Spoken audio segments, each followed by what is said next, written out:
Muito bem, hoje então estamos reunidos para mais um estudo aqui do livro Libertação, de André Luiz, psicografado por Francisco Cândido Xavier.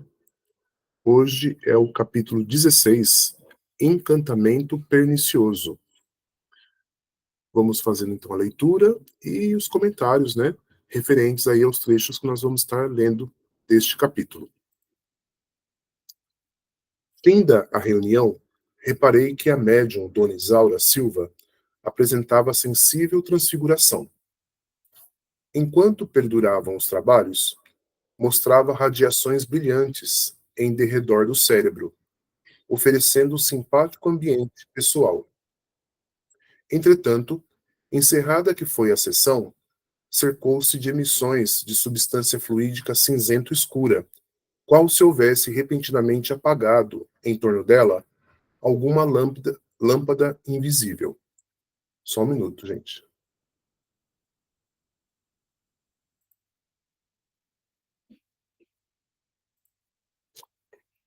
Impressionado, dirigi-me a Sidônio com natural indagação, ao que ele me respondeu atencioso. A pobrezinha encontrava-se debaixo de verdadeira tempestade de fluidos malignos que lhe vão sendo desfechados por entidades menos esclarecidas, com as quais se sintonizou inadvertidamente pelos fios negros do ciúme. Enquanto se acha sob nossa influência direta, mormente nos trabalhos espirituais de ordem coletiva, em que age como válvula captadora das forças gerais dos assistentes, desfruta bom ânimo e alegria, porque o médium é sempre uma fonte que dá e recebe, quando em função entre os dois planos. Terminada, contudo, a tarefa, Isaura volta às tristes condições a que se relegou.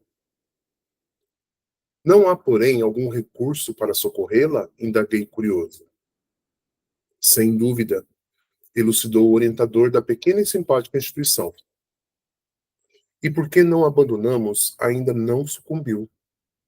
É imprescindível, todavia, num processo de semelhante natureza, agir com cautela, sem humilhá-la e sem feri-la. Quando defendemos um broto tenro, do qual é justo aguardar preciosa colheita no porvir, é necessário combater os vermes invasores, sem atingi-lo. Crestar o grelo de hoje é perder a colheita de amanhã. Nossa irmã é valorosa cooperadora, revela qualidades apreciáveis e dignas, porém, não perdeu ainda noção de exclusivismo sobre a vida do companheiro, e através dessa brecha, que a induz a violentas vibrações de cólera, perde excelentes oportunidades de servir e elevar-se. Hoje, viveu um dos seus dias mais infelizes, entregando-se totalmente a esse gênero de flagelação interior. Reclama-nos concurso ativo nesta noite, pois cada servo acordado para o bem, quando se projeta em determinada faixa de vibrações inferiores durante o dia, marca quase sempre uma entrevista pessoal para a noite com os seres e as forças que a povoam. Só um minuto. Bem, nesse trecho que eu li aqui, então, está sendo colocada a situação, né, de uma médium, que aqui chama-se, está sendo chamada de Isaura, tá? Essa médium, ela trabalha, né, com a mediunidade e tudo mais, tem uma mediunidade ali bastante útil, né, nos serviços de auxílio ali aos irmãos encarnados e desencarnados, né, num trabalho coletivo como o nosso, que a gente faz na Liga, né, tá? E os médios se reúnem, enfim, e ali participam do trabalho para ajudar as pessoas, né, os espíritos, tá certo? Só que a nossa irmã tem problemas pessoais que estão intervindo, viu, na situação da mediunidade dela. Estão interferindo, né, na situação da mediunidade dela, tudo bem? E isso foi notado, né, pelos mentores que estão lá, né, e E aí, então, está sendo questionado isso, como é que ela está, como é que pode ser ajudada, enfim, tá? E aí está sendo colocado para nós o que está acontecendo com ela, né? E, e eles falaram que ela só não não fica pior porque eles já estão ajudando, só que eles têm que ir com calma, tá? Nessa ajuda, porque você não pode invadir a vida particular dela, né? Você tem que ajudar, mas sem invadir, entendeu? A vida da pessoa, entendeu? Então é isso que eles estão explicando para nós, tá? E, e se não fosse por causa dessa ajuda, já que eles já estão fazendo para ela já teria sucumbido, tá? Ela já teria fracassado né, no trabalho, na missão, aí no compromisso que a nossa irmã tem com a espiritualidade, tá bom? Vamos continuar então aqui na leitura, ó. Estampou na fisionomia, só um minuto aqui, estampou na fisionomia significativa expressão e acrescentou: enquanto a criatura é vulgar e não se destaca por aspirações de ordem superior, as inteligências pervertidas não se preocupam com ela. No entanto, logo que demonstre propósitos de sublimação, apura-se-lhe o tom vibratório, passa a ser notada pelos característicos de elevação e é naturalmente perseguida por quem se refugia na inveja ou na rebelião silenciosa, visto não conformar-se com o progresso alheio. Olha que interessante, tá? Então o mentor está explicando que a pessoa, né, enquanto ela não se destaca, né, como um espírito que está querendo melhorar sua situação, tem aspirações aí de ordem superior, os espíritos pervertidos não se preocupam com ela. Mas na hora que a pessoa começa a querer mudar, querer melhorar, né, e melhorar o seu tom vibratório, né, ela passa a ser notada, tá? A pessoa passa a ser notada por essa elevação, né, e começa a ser perseguida, tá? Então, isso é uma das primeiras coisas que acontece com os médiuns, viu, normalmente. Quando o médium começa a se mexer, né? Começa a querer falar, não, do jeito que eu não tô bom, vou procurar alguma forma de melhorar isso. Quando ele decide fazer isso, ele chama a atenção, tá? De espíritos que estavam acostumados com ele daquele jeito, né? E que não gostam em nada que mude, né? Não quer, tem espíritos aí que não quer saber de mudança, tá? Então, quando a pessoa começa a mudar, ele começa a atrair a atenção dos espíritos. E aí a pessoa começa, lógico, né, sofrer um assédio maior por parte desse tipo de espíritos, viu? Então é muito comum a situação, as pessoas realmente reclamam disso, tá? Quando elas começam a frequentar um centro espírita, começam a estudar mais, começam a, né? Muitas coisas estranhas começam a acontecer com elas, tá? Tudo bem? Então os mentores já reforçam essa explicação pra gente aí. Continuando, ó. Convenci-me de que o caso assumiria grande importância para os meus estudos particulares. E compreendendo que Margarida já recebera grandes vantagens, pedi permissão ao nosso instrutor, após o consentimento de Sidônio, para observar naquela noite o conflito inquietante entre a missionária e os que se lhe prendiam às teias escuras do sentimento. Gúbio concordou sorridente. Aguardar-me-ia o regresso no dia seguinte. Nosso grupo retirou-se, conduzindo a doente e o esposo infinitamente satisfeitos, e coloquei-me ao lado de Sidônio em interessante conversação. Por enquanto, explicou-me a certa altura da útil palestra, este domicílio está sob guarda dos nossos processos de vigilância. Entidades perturbadoras ou criminosas não dispõem de acesso até aqui, mas nossa amiga, transtornada pelo ciúme, vai ela mesma ao encalço de maus conselheiros. Esperemos que abandone o veículo de carne sob a ação do sono e verás de perto. Decorridas apenas 2 horas, vimos o Sr. Silva, que nos acenava de porta próxima, já desligado do corpo físico. Sidônio levantou-se e, convocando um de seus auxiliares, recomendou-lhe acompanhasse o dono da casa em proveitosa excursão de estudos. O irmão Silva, junto de nós, alegou pesaroso. Tanto desejava que Isaura viesse, mas não me atendeu aos apelos. Deixar, observou Sidônio com inflexão de energia na voz. Naturalmente, ainda hoje, não se acha preparada para atender às lições. O interlocutor mostrou profunda tristeza no semblante calmo, porém não vacilou. Seguiu sem delongas o cooperador que lhe era apresentado. Mais alguns minutos, e Dona Isaura, fora do corpo de carne, surgiu-nos à vista, revelando o perispírito intensamente obscuro. Passou rente a nós, sem prestar-nos a mínima atenção, mostrando-se encarcerada em absorvente ideia fixa. Sidônio endereçou-lhe algumas palavras amigas, que não foram absolutamente ouvidas.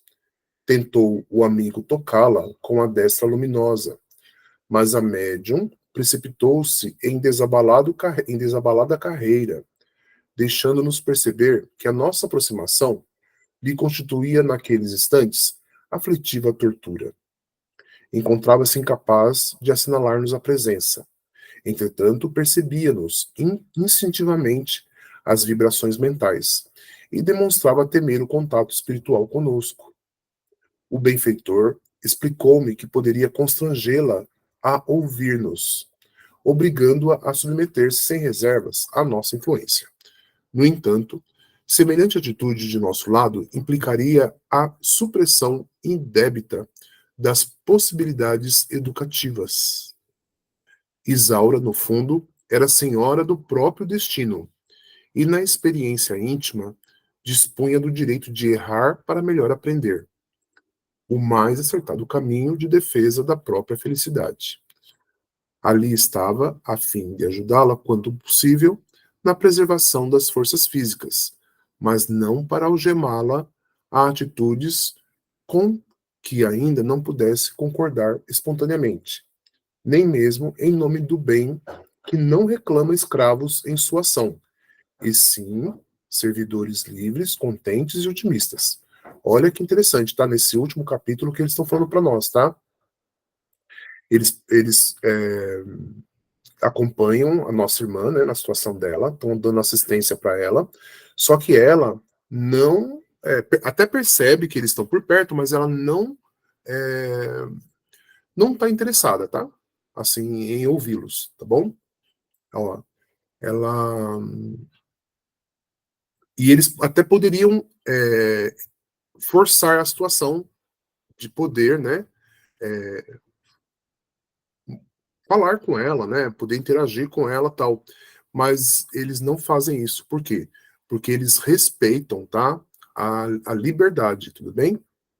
Eles falam aqui, ó, e fazendo isso, né, com essa atitude, implicaria a supressão indébita das possibilidades educativas, certo? Por quê? Porque a médium, a Isaura, ela é senhora do próprio destino, certo?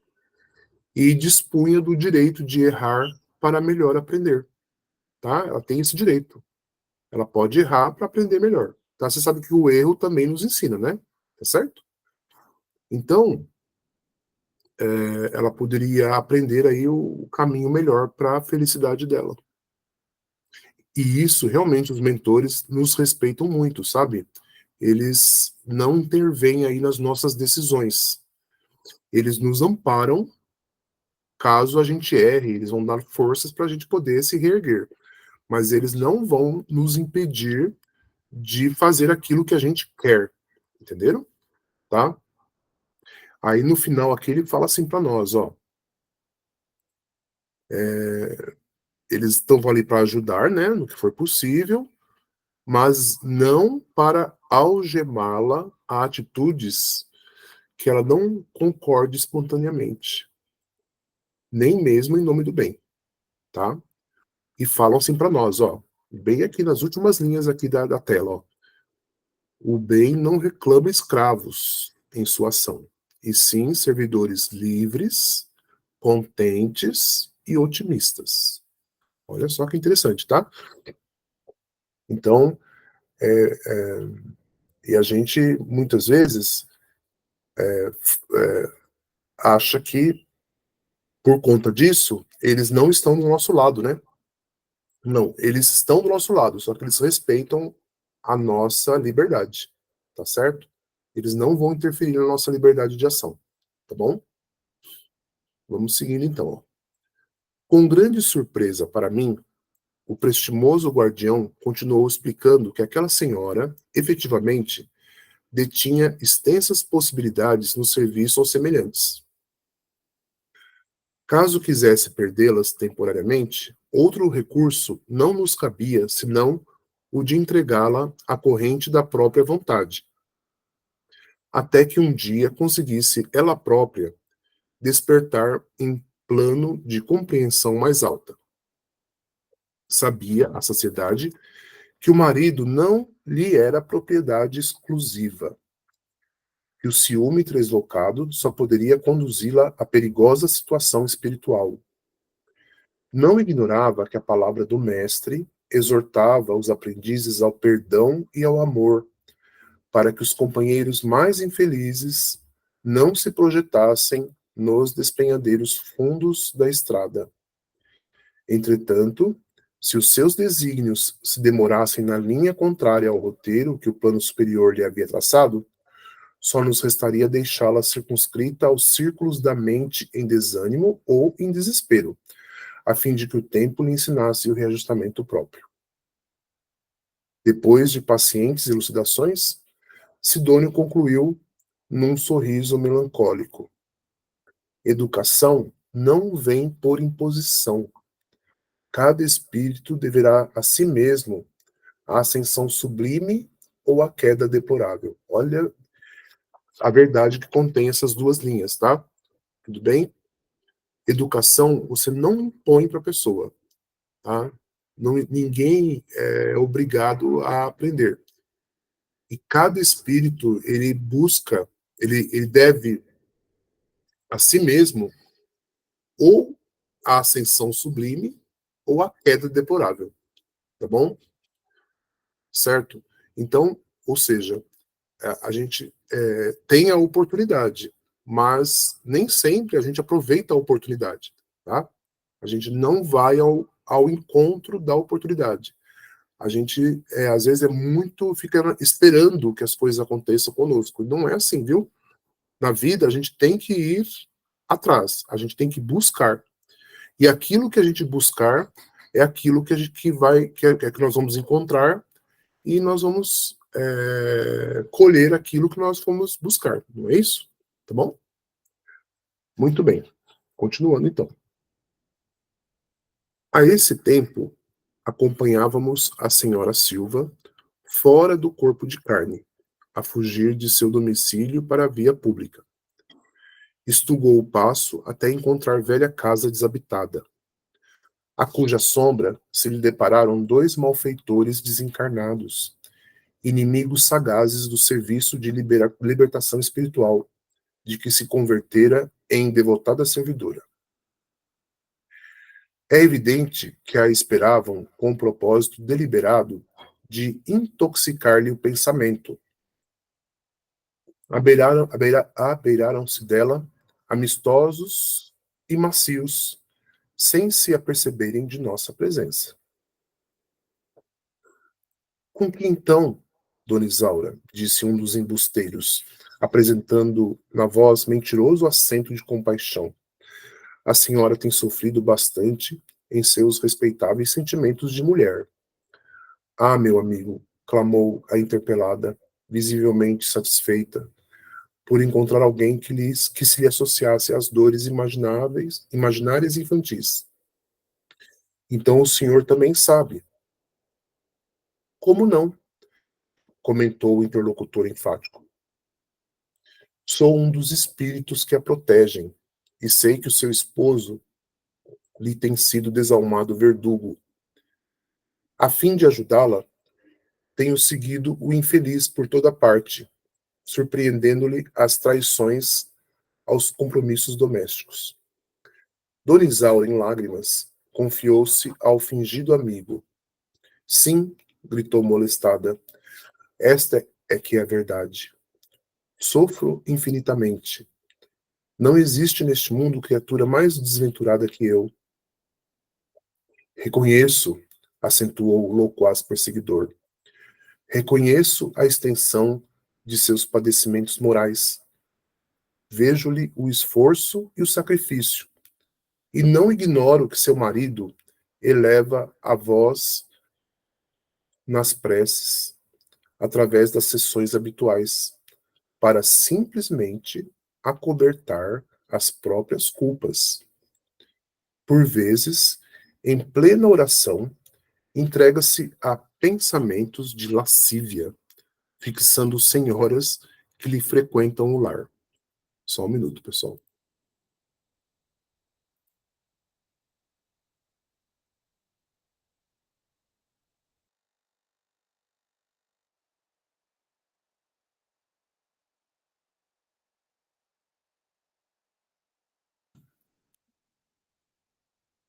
Envolvendo a médium imprevidente na melifluidade das frases, aduzia: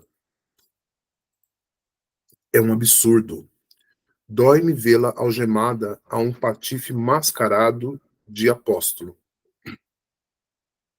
É isto mesmo, confirmava a pobre senhora, qual se fora andorinha delicada, portadora de importante mensagem. Repentinamente presa num tabuleiro de mel. Estou rodeada de gente desonesta. Nunca sofri tanto. Indicando o quadro triste, Sidônio informou-me. Antes de tudo, os agentes da desarmonia perturbam-lhe os sentimentos de mulher, para, em seguida, lhe aniquilarem as possibilidades de missionária. O ciúme e o egoísmo constituem portas fáceis de acesso à obsessão arrasadora do bem. Pelo exclusivismo afetivo, a médium, nesta conversação, já se ligou mentalmente aos ardilosos adversários de seus compromissos sublimes. Deixando transparecer imensa tristeza, acrescentou: repara, o inteligente obsessor abraçou a senhora parcialmente desligada do corpo físico e prosseguiu: Dona Isaura, acredite que somos seus leais amigos, e os protetores verdadeiros são aqueles que, como nós, lhe conhecem os padecimentos ocultos. Não é justo que se submeta a arbitrariedades do marido infiel. Abstenha-se de receber-lhe o séquito de companheiros hipócritas, interessados em orações coletivas, que mais se assemelham a palhaçadas inúteis. É um perigo entregar-se a práticas mediúnicas, qual vem fazendo em companhia de gente dessa espécie. Tome cuidado. Então, gente, ó, percebam aí, tá? Olha como o espírito, ele se insinua, tá? Como que ele envolve a médium, tá? Ele inverte, né, os papéis todos. Falam que as pessoas que estão ali reunidas, né, os demais médiums ali, né, que vão até a casa deles ali, né, e que eles que são ali, segundo eles aí, né, são eles que estão, assim, traindo, né, a confiança dela, né, então são essas pessoas que estão ali estragando tudo ali na vida dela, né, tá bom? Ou seja, na verdade, eles estão atacando a reunião, né?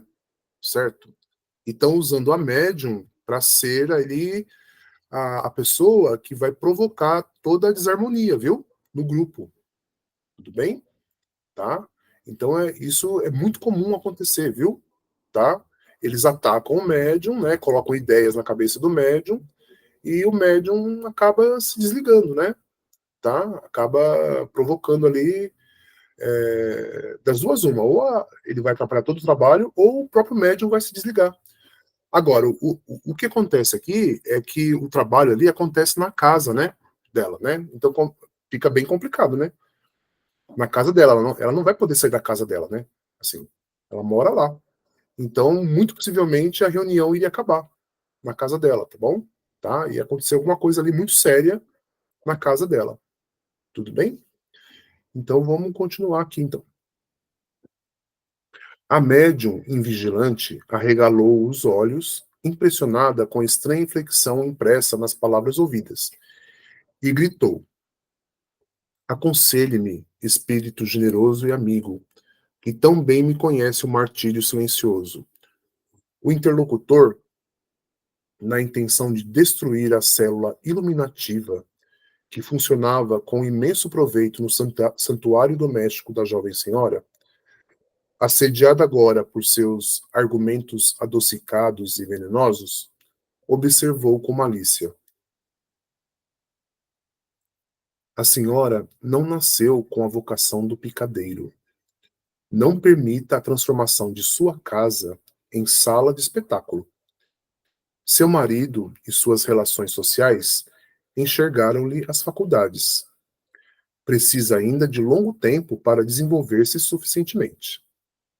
E envolvendo-a nos pesados véus da dúvida que anulam tantos trabalhadores bem-intencionados, aduziu: Já meditou bastante na mistificação inconsciente? Está convencida de que não engana os outros? É indispensável acautelar-se. Se estudar a grave questão do espiritismo com inteligência e acerto, reconhecerá que as mensagens escritas por seu intermédio e as incorporações de entidades supostamente benfeitoras não passam de pálidas influências de espíritos perturbados e de alta percentagem dos produtos de seu próprio cérebro e de sua sensibilidade agitada pelas exigências descabidas das pessoas que lhe frequentam a casa. Não vê a plena consciência com quem se entrega ao imaginado intercâmbio? Não creia em possibilidades que não possui. Trate de preservar a dignidade de sua casa, mesmo porque seu esposo não tem outro objetivo, senão o de utilizar-lhe a credulidade excessiva, lançando-a à triste aventura do ridículo. A pobre criatura, tão ingênua e prestimosa, registrava com visível terror aquela conceituação do assunto. Espantado com a passividade de Sidônio ante aquele assalto, enderecei-lhe a palavra, respeitoso, porém menos tranquilo. Não será razoável defendê-la? Ele sorriu compreensivamente e elucidou. Todavia, que fizemos há poucas horas, no culto da prece e do socorro fraternal, se não prepará-la à própria defensiva? Só um minutinho, gente.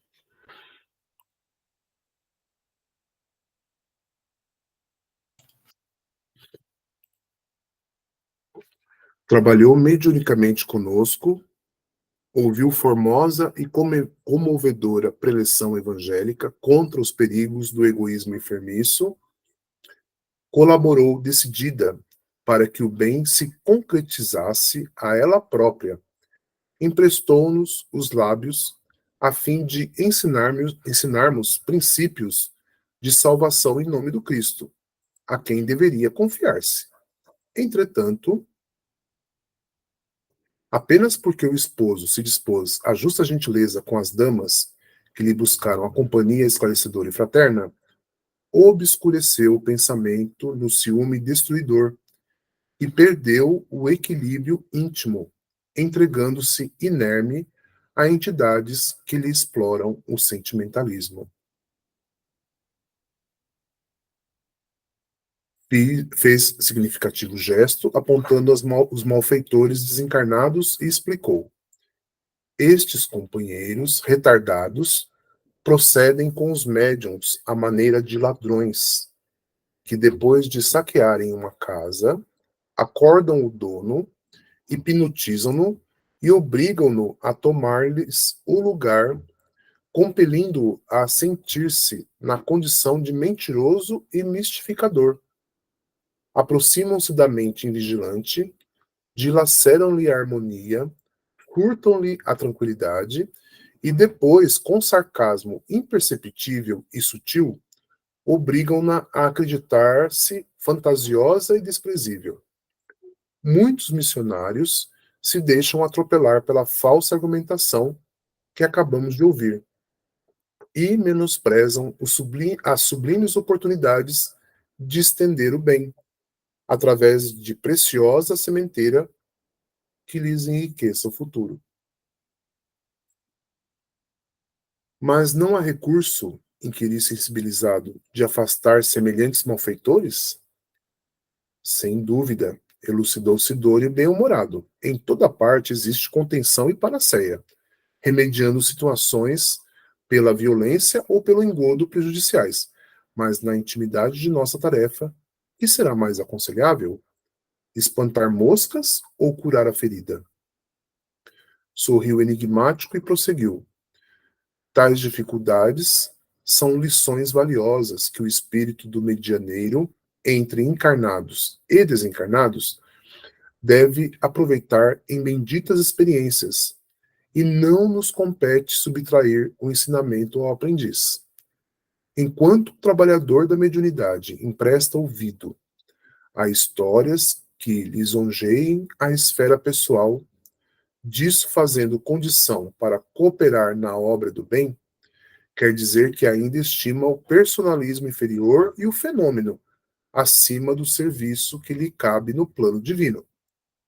Nessa posição, demorar-se-á longo tempo entre desencarnados ociosos que disputam a mesma presa, anulando valiosa ocasião de elevar-se, porque depois de certo tempo de auxílio desaproveitado, perde provisoriamente a companhia edificante de irmãos mais evolvidos, que tudo fazem inutilmente pelo reerguer no caminho.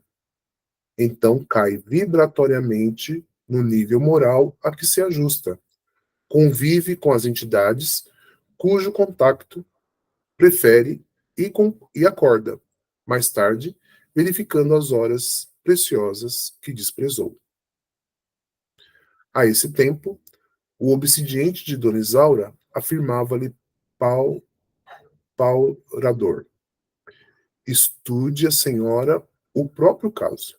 Consulte cientistas competentes. Leia as últimas novidades em psicanálise. E não perca a sua oportunidade de restauração sob pena de enlouquecer. E comentava sacrílego: falo-lhe em nome das esferas superiores na qualidade de amigo fiel.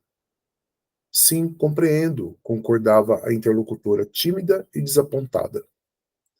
Nesse momento, Sidônio abeirou-se do grupo e fez-se visível para Dona Isaura, hipnotizada pelos perseguidores. E a médium registrou-lhe a presença com alguma dificuldade, exclamando: vejo Sidônio, nosso devotado amigo espiritual. O verboso obsessor, que de maneira alguma percebia nossa vizinhança, em virtude do baixo padrão emocional em que se mantinha, zombou franco. Nada disso. A senhora nada vê. É pura ilusão. Abandone o vício mental para furtar-se a maiores desequilíbrios. Sidônio voltou, algo triste, e informou-se em rebuços. Desde o instante em que Isaura se projetou na zona sombria do ciúme, tem a matéria mental em posição difícil e não se acha em condições de compreender-me. Mas poderemos socorrê-la de outro modo. Em volitação rápida, no que foi seguido por mim, encontrou o marido da medianeira numa reunião instrutiva, junto de vários amigos espirituais, e recomendou-lhe tomar o corpo físico, sem perda de tempo, a fim de auxiliar a esposa em dificuldade. O irmão Silva não hesitou. Em breve, regressava à câmara conjugal, reapossando-se do veículo denso.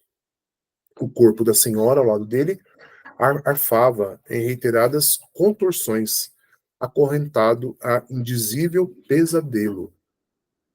Dócil à influenciação de Sidônio, procurou despertá-la, sacudindo-lhe o busto delicadamente.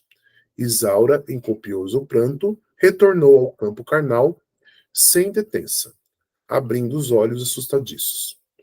Oh, como sou infeliz, bradou angustiada, estou sozinha. Sidônio, quase incorporado ao marido, complacente e bondoso, levava-o a falar construtivamente. Lembra-te, querida, de nossa fé e de quanto temos recebido de nossos amados benfeitores espirituais. Nada disso, retrucou irritada. Como assim? Tornou ele paciente. Não temos sido tão amparados através de tua própria mediunidade? Só um minuto, pessoal, peraí.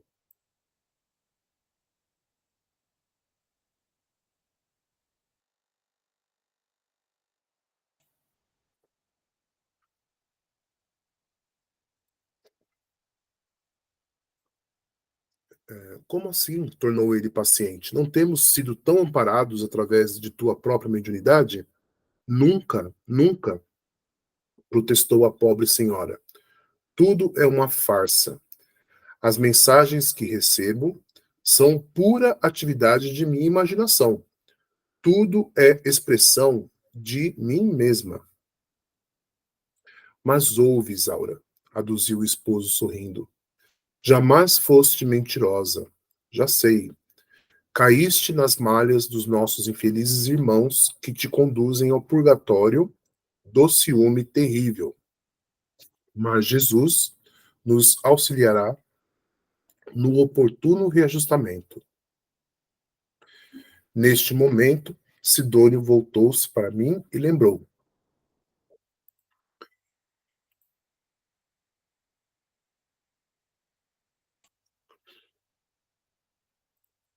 Penso, André, que já assististe à fase culminante da lição. E esta conversa agora seguirá até muito longe. Com o milagroso concurso das horas, pacificaremos a mente da servidora respeitável, mas exclusivista e invigilante. Volta ao teu círculo de trabalho e guarda o ensinamento desta noite. Profundamente tocado pelo que vira, agradeci e afastei-me. Bem, esse é o final, tá? Do capítulo. Você vê que eles param aqui, porque vai ter ali a conversa, né, entre os dois para que haja o ajuste. É a única maneira, tá? Porque, como nós dissemos, os mentores vão até uma parte. A outra parte são os encarnados que têm que resolver. No caso, a médium, juntamente com o marido. Eles precisam se ajustar de alguma maneira. Então, o marido, que tem todas as informações, né, ele tem mais condição para ver toda a situação, né, assim, ele pode ver a situação de uma maneira mais geral, né? Ele pode conversar com a esposa e eles fazerem algum tipo de ajuste ali entre eles, né? Tá bom? É a única maneira. Porque os mentores fazem a parte deles, mas respeitam a liberdade, o livre-arbítrio de nós encarnados. Então tem coisas que nós encarnados precisamos fazer. Tudo bem? É assim que funciona, viu, gente? Tá? Não dá para. E em se tratando de mediunidade, uma das maiores dificuldades aí da mediunidade, que a gente sabe, né? E por isso que muitos médiuns fracassam, viu? Muitas pessoas, muitos médiuns se perdem aí por conta disso. Porque não sabem distinguir, né? Do que o que é bom do que não é bom, né? Sabe? Eles se perdem nisso aí, não sabem, né? Apesar de todas as evidências, de todos os estudos, de todo o conhecimento que está disponível, o médium ainda fica, às vezes, muitas vezes se confunde com as coisas, né? Não sabe discernir o que é um bom espírito do que é um mau espírito. Então, por isso que dá essa confusão. E aí, nesse capítulo, foi mostrado isso para nós, viu? Como que os espíritos maus se passam por espíritos bons e com uma argumentação, às vezes, muito, assim, muito bem estruturada, né? Mas formado ali por argumentos mentirosos, né? Irreais, né? Falsos, eles conseguem envolver os médiums, né? Muitas vezes o médium já tem uma tendência ao negativismo, ao negacionismo, né? Então ele vai se envolvendo nisso e acaba falhando, né? Acaba se perdendo aí, tá bom? Então, aí tá mostrando para nós a realidade, o que acontece de fato aí com os médiums, tá bom? Certo? É isso aí, nós vamos parar aqui então na leitura de hoje, no estudo, ó, acabou o capítulo 16, nós vamos, na semana que vem, se Deus quiser, né, retomarmos aqui no capítulo 17, vamos deixar certinho aqui na tela, e nós vamos agora ir lá para aquela leitura do livro Agenda Cristã, né, que nós sempre terminamos aqui o nosso estudo, fazendo a leitura aí do livro Agenda Cristã, que contém aí conselhos e orientações de André Luiz para nós, né. Vamos verificar então aí o que nós temos para nós hoje aqui no Agenda Cristã.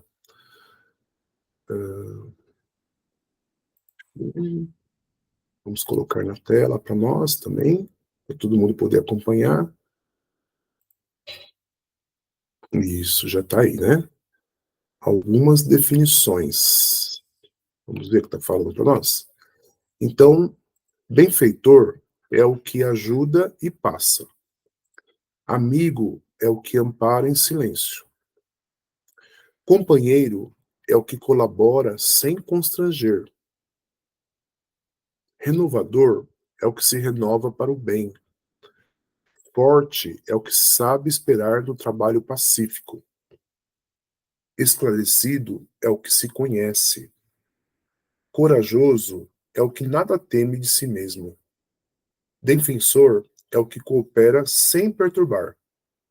Eficiente é o que age em benefício de todos. Vencedor é o que vence a si mesmo. É isso aí. Bem simples, né? Tudo bem? Tá, então, até complementando, né? O que a gente leu agora há pouco, né? O livro Libertação, né? Aí são virtudes, né? Qualidades, né? Que estão sendo explicadas para nós, assim, tá certo? E que é bom aí a gente ir aprendendo e colocando isso no nosso espírito, tá? Agregando aí no nosso espírito para que a gente possa vencer aí todos os obstáculos aí que nós temos, tá certo? E nós que obstáculos sempre vai haver, tá bom? Mas aí depende de como que nós vamos lidar com eles, né? Com esses obstáculos. Tudo bem? É isso aí. Vamos finalizar por aqui o nosso estudo de hoje. Agradecemos aí a atenção de todos. Vamos interromper então aqui a gravação desse estudo de hoje e vamos conversar aqui em grupo agora com o grupo que está reunido aqui no grupo de estudos, tá bom? Até a próxima oportunidade para quem está acompanhando essa gravação. Até lá.